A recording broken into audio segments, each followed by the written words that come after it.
Hello, I am Lisa Hennessy, and this is episode 60 of Knit, Pray, Crochet. Last week I apologized. The lighting on my video was awful because the sun was setting, but I just was so excited to share everything I had made and given away that I did it anyway, and I just posted and uploaded it, which this kind of has to go in. It will go into my blog post for this week. But before I talk about that, I did have my knitting wins. I'm trying to get stuff done for the homeless, and so I'd like to have 50 items to give away in January. So just going through my yarn using leftover yarn. I had this blue yarn, and as I was getting to this part right here, I realized I probably didn't have enough, so I put a red stripe in it and I finished that up. So that's one hat, and I've got these two headbands right here.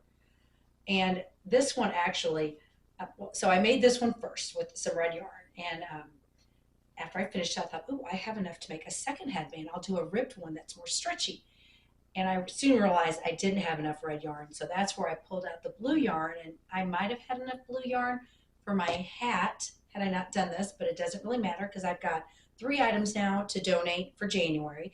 And I think I might have been working on, no, I had talked about making this headband for someone in my running group, a girl that wears headbands, and this is beautiful. Look at this. I was so afraid to do cables, and then when I finally did one, I thought, wow, that's not that hard. But I'll put the link in the show notes. I got this pattern on Ravelry.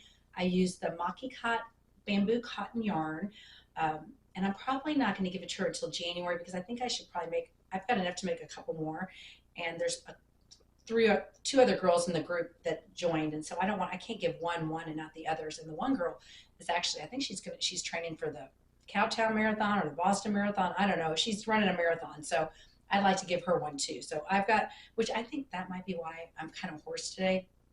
Last weekend, I ran a 5K, and it was windy and cold, and the first half was against the wind. And afterwards, I was like, I felt, sometimes I get asthma, and I didn't use my inhaler because I didn't think I needed it, and afterwards I felt short of breath from that, and so I think that's just kind of the after effects of that because I don't feel bad at all. But just in case, I'm trying to keep my distance from my mom, but I just sound worse than I am. I don't feel bad. When I was talking about not posting the video because of the lighting, that kind of leads into my blog post for this week, and it's called Beauty Comes From Within. And the scripture I use is 1 Corinthians 3:16, and it's the ESV version. Do you not know that you are God's temple and God's Spirit dwells in you? On the 19th of this week, which is Tuesday, I will be 57. I have lines and wrinkles that filters just aren't going to hide. And initially, I was hesitant on getting out there, on putting myself out there on social media because I thought I'm too old. Why do people want to listen to me? Rather than embrace who I am. And so my sister-in-law, she's like, you need to do a YouTube channel from the beginning. I was like, yeah, no, we're going to start small, baby steps. I'll start posting on Instagram, and then maybe when I feel comfortable, I might do a YouTube channel. But I really did not think I would ever be doing this YouTube channel. She definitely was the one that gave me that little nudge that I needed. But I remember when she was trying to teach me how to use Instagram and video for it, she taped something. She was like, oh, we're going to post this. I was like, oh, no, don't post that. Look, I don't like, oh, look at my hair. I don't like the way I look. Oh, I don't like the way I sound. And then finally, after the 4th or 5th take, she's like, Lisa, stop it. You are who you are. This this makes you you. This is what you need to take. That's you, and that's what people want to see. Authentic you, not the perfect version of you. So, that did take me a while to get over that, but I finally did. And, I think about God created me to look and sound just as I am. It must have grieved his heart to hear me say those things about myself and view myself that way through the lens of the world that screams perfection. Our bodies were made by our Creator who loves us and knit us together in our mother's womb. And that's from Psalm 139. His desire is for people to see the love of Jesus flowing out of us, not making sure our hair is perfect or dressed in the latest fashion trends. Again, like I shared with you, I'm not gonna lie, I struggle in this area. I like shopping for cute clothes. I like going to the gym to stay in shape. I have my regular beauty regimen in the morning and at bedtime. And while these aren't bad things, if I spend more time getting ready in the morning than spending time with God, my priorities are definitely not in the right place. Yes, our bodies are God's temple, and he wants us to take care of them, but there needs to be a balance. We should take care of what God has given us, but that doesn't mean we consume, we obsess over it. So yes, I need to stay in shape because I want to stay healthy for me. But again, I spending more time at the gym and more time getting ready rather than spending time loving and serving for Jesus, that's a little skewed. So, but I found a balance. I mean, it hasn't always been like that, but I have found my balance. In the world we live in, focusing on ourselves is encouraged. When you look at the social media, there are all these selfies, people, who seem to always have the perfect photo and the best edited videos, how many likes they get, or how many people are following them. And, just, and I know I was guilty of that when I first started this.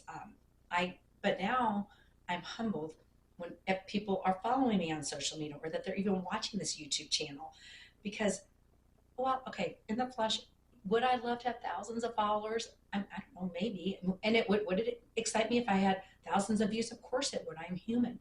But what would warm my heart the most is if I had all these views would be because people wanted to listen to what I had to say about loving like Jesus and being a light in our dark world. That's what would warm my heart.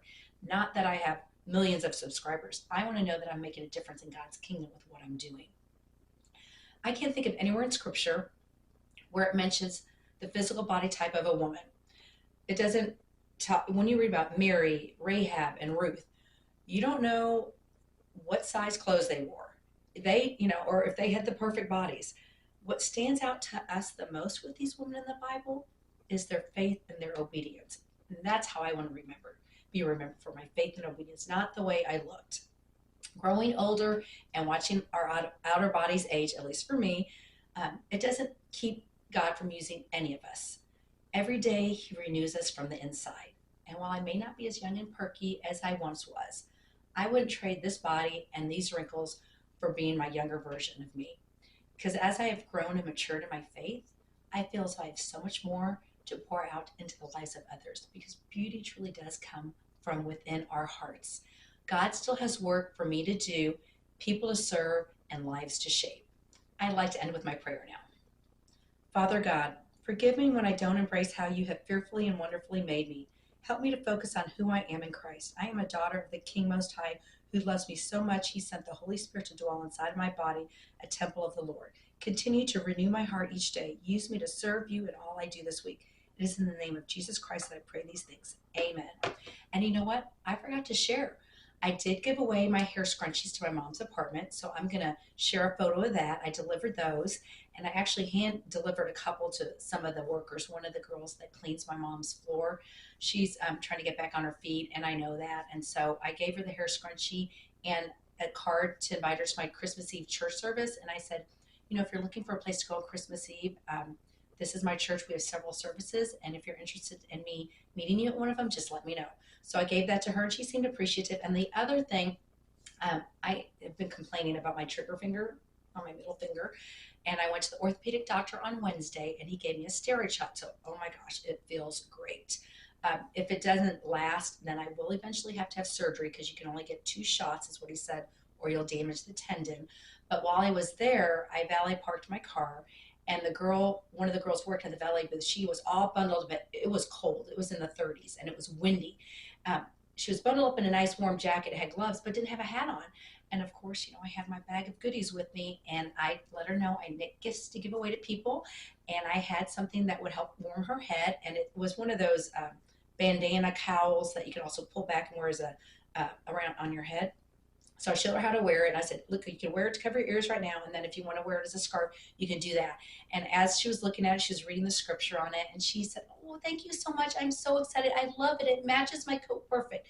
She really was excited. And when you give gifts away and someone appreciates it, it means so much more because then I know my love and prayers are being felt by that person. So I would encourage you, if you knit and crochet or any other crafts, to just bless somebody with it this week because it really does make a difference, not just in that person's day, but in your heart. It continues to make me want to do those things. And so again, keep knitting, crocheting, sharing the love of Jesus with your hands and your heart. And I will not see you next week because it's on Christmas Day. It'll probably be January 2024 when I post my next video because I do a word of the year, and I'll be writing about that and sharing that. But God bless you. Have a great week. And invite someone that that needs to hear about Jesus. Invite them to your Christmas Eve churches. church service. It's just, this is a time for us to be bold in our faith, and it's easier to be bolder in our faith. So I would encourage you to do that this week.